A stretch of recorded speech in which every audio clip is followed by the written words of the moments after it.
चलिए question number 38 देखते हैं। 38 में एक मैट्रिक्स दिया है 3x3 ऑर्डर का और बोला है कि this matrix satisfies this equation है a cube minus 7a square minus 5a plus 13i equals to null matrix. ये इक्वेशन सेटिस्फाई कर रहा और आप निकालो a इनवर्स क्या है।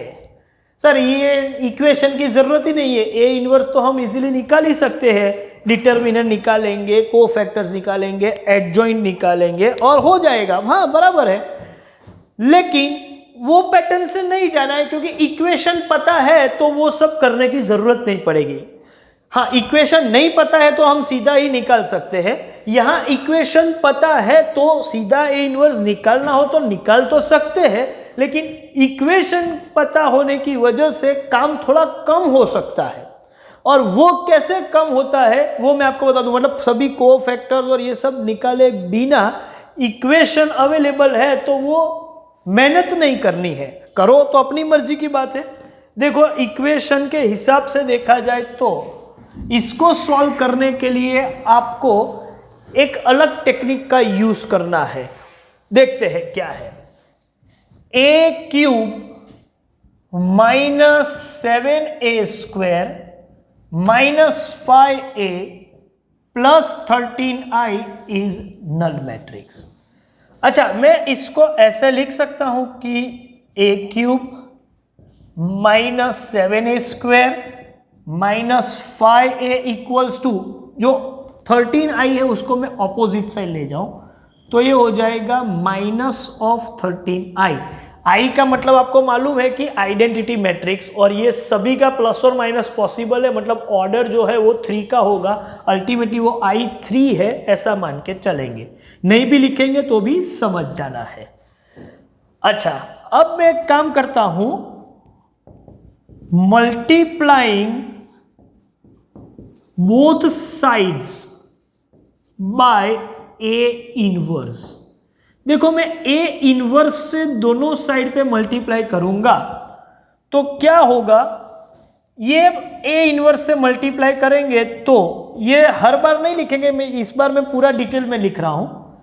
a क्यूब को भी a इनवर्स से मल्टीप्लाई करो, minus 7a square into a inverse minus 5a into a inverse equals to minus 13i into a inverse. सभी को a इनवर्स से मल्टीप्लाई किया, left hand side and right hand side.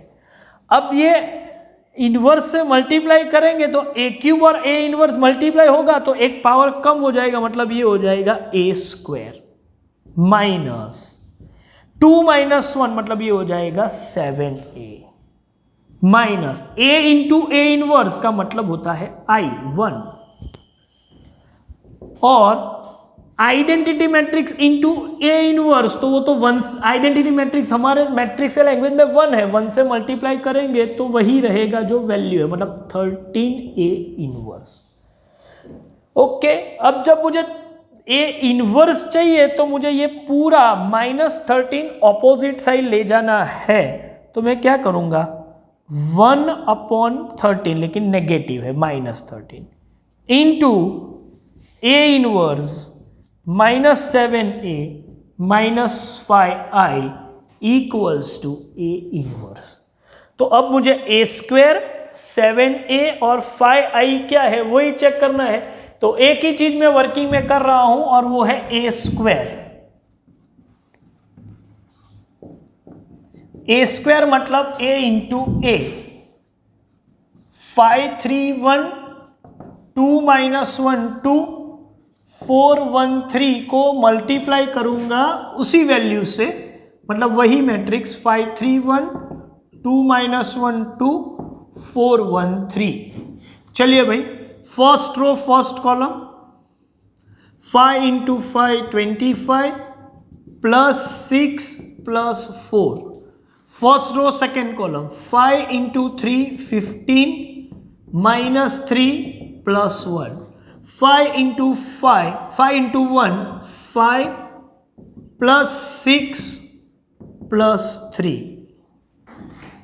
चलिए second row first column 2 into 5 10 minus 2 plus 8 2 into 3 6 minus minus plus 1 plus 2 second row third column 2 into 1 2 minus 2 2 3 6।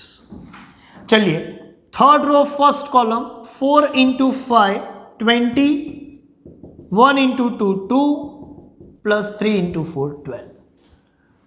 Third row second column 4 3 12 minus 1 3 1 3 4 1 3 1 2 3 4 into 1 4 1 into 2 2 3 into 3 9। Final answer मैं लिख रहा हूं properly total करके 25 plus 6 31 plus 4 ये हुआ 35 15 minus 3 12 plus 1 13 5 plus 6 11 plus 3 14 10 minus 2 8 plus 8 16 6 plus 1 7 plus 2 9 2 minus 2 0 plus 6 6 20 plus 2 22 plus 12 34 12 minus 1 11 plus 3 14 4 plus 2 6 plus 9 15। चलिए ए square आ गया।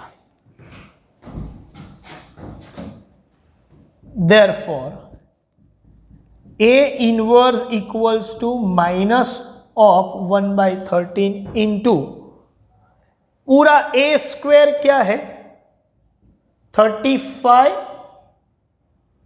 13 14 16 9 6 34 14 15 ये एक मैट्रिक्स है क्योंकि ये पूरे ब्रैकेट में सिर्फ ये ए स्क्वायर मैंने लिखा है -7 इंटू ए। अब मैट्रिक्स ये रहा 5 3 1 2 -1 2 4 1 3 माइनस 5i 1 0 0 0 1 0 0 0 1 और ये इक्वेशन का ब्रैकेट कंप्लीट कर लिया।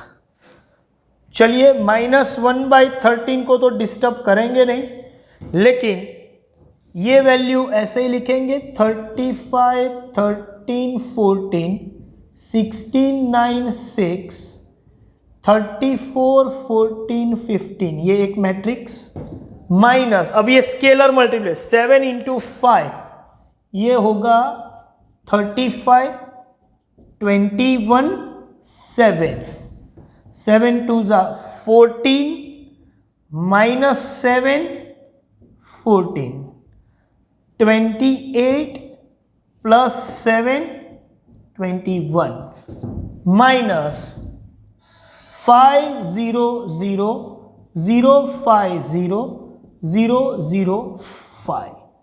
मुझे लगता है इससे आगे लिखने में थोड़ा प्रॉब्लम होगा। एक काम करते मैं यहाँ से यहाँ आ जाता हूँ, लेकिन ये वर्किंग जो है वो आपको लिखना पड़ेगा। मैं इसको रब करने वाला हूँ। एक काम करिए, इसको आप एक बार लिख लीजिए, इसका स्क्रीनशॉट ले लीजिए, ठीक है। बाद में हम आगे बढ़ते हैं। चलिए अभी इसको हम आगे ले जाते हैं। तो -1/13, अब ये पूरा प्लस माइनस करके जो मैट्रिक्स बनेगा वो मैट्रिक्स में यहां पर लिख रहा हूं, देखते हैं। 35 माइनस 35 0 -5 तो ये हो जाएगा -5।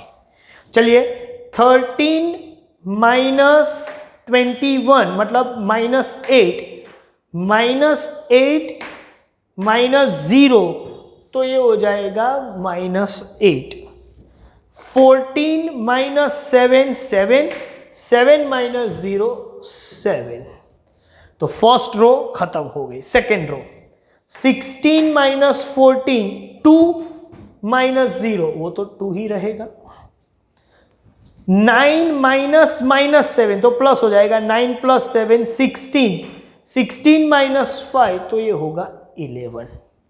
उसके बाद 6 -14 -8 -0, ये बचेगा -8। तो सेकेंड रो भी हो गई। थर्ड रो देखते हैं। 34 -28 मतलब ये होगा 6, 6 -0 तो ये 6 ही हुआ।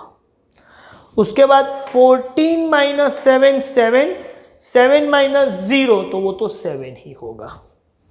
चलिए 15 -21 तो -6, -6 -5 तो ये होगा -11। तो ये आपका आंसर है, लेकिन हो सकता है कि ऑप्शन में ये नेगेटिव साइन को अंदर की तरफ मतलब मैट्रिक्स में ट्रांसफर कर दें, तो ये बनता है 1/13 इंटू 5 8, क्योंकि माइनस साइन माइनस प्लस हो जाएगा। यहां से मैंने माइनस निकाल के ब्रैकेट में ट्रांसफर कर दिया या मैट्रिक्स के एलिमेंट पर शिफ्ट कर दिया है। -7 -2 -11 +8 -6 -7 +11। तो ये आपका फाइनल आंसर। एमसीक्यू ऑप्शन में ये दोनों में से कोई भी आंसर हो, आप वेरीफाई कर लीजिएगा, कोई भी एक हो सकता है, दोनों ही करेक्ट आंसर है। तो इस हिसाब से हमने ए इनवर्स निकाला। जब हमारे पास ऐसे इक्वेशन है तो कोफैक्टर या डिटरमिनेंट, एडजॉइंट ये सब निकालने की जरूरत ही नहीं है, वो निकालो तो अपनी मर्जी, लेकिन ये इक्वेशन को सॉल्व करते हुए आप इजीली काम कर सकते हो। 38 3/3 का है, लेकिन उसके पहले के जो दो क्वेश्चन है मतलब 36 एंड 37 वो 2/2 मैट्रिक्स है, तो मैंने जानबूझ के 3/3 वाला थोड़ा लेंथी क्वेश्चन क्लासवर्क में सॉल्व कर दिया है। ये आपके होमवर्क होंगे, 36 एंड 37 आपका होमवर्क होगा। ठीक है, चलिए हम अपना सेशन यहां पर कंप्लीट करते हैं। Thank you very much.